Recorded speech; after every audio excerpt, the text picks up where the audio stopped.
Salut tout le monde! Aujourd'hui j'aimerais vous parler de la reproduction et de l'élevage des tritons à ventre de feu chinois. Ça marche aussi pour les tritons à ventre de feu japonais. Comme c'est un très gros sujet, j'ai dû le diviser en différentes étapes qui feront l'objet de différentes vidéos. Tout d'abord, quel est le sexe de vos animaux? Bien sûr, si vous n'avez que des mâles ou que des femelles, vous n'allez pas avoir de reproduction. La ponte, car il y a quelques informations utiles à savoir.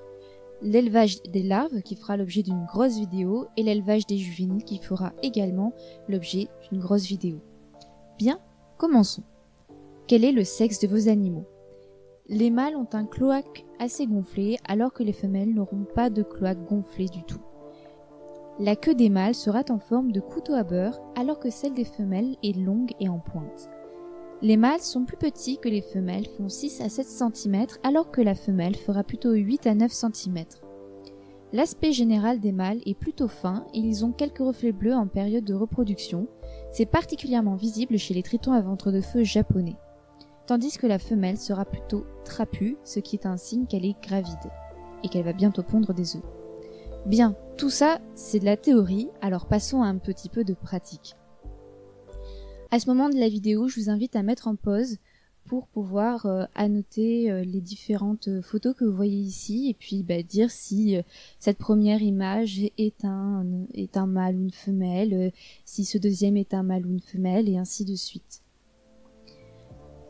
Pour cette première image, on remarque que le cloaque est gonflé et que la queue est en forme de couteau à beurre, c'est donc un mâle. Pour cette deuxième image, on remarque que le cloaque n'a pas l'air gonflé, la queue est longue et en pointe, et cet animal a l'air assez trapu, c'est donc une femelle gravide qui ne devrait pas tarder à pondre. Pour cette troisième image, on remarque une queue en forme de couteau à beurre, un cloaque légèrement gonflé et des petits picots au niveau du cloaque. Alors, qu'est-ce que c'est que ces picots ? Cela signifie en fait que votre animal est en rut et c'est caractéristique des mâles en rut. Donc si vous voyez ces petits picots chez vos animaux, c'est sûr que ce sont des mâles. Et c'est sûr à 100%. Pour cette quatrième image, on remarque que le cloaque n'est pas gonflé et que l'animal a l'air plutôt petit. Il y a donc deux possibilités, c'est soit un juvénile, soit alors ce sera une femelle. Bien. C'est tout pour cette vidéo, je vous invite à regarder la prochaine qui sera sur la ponte. Tchuss!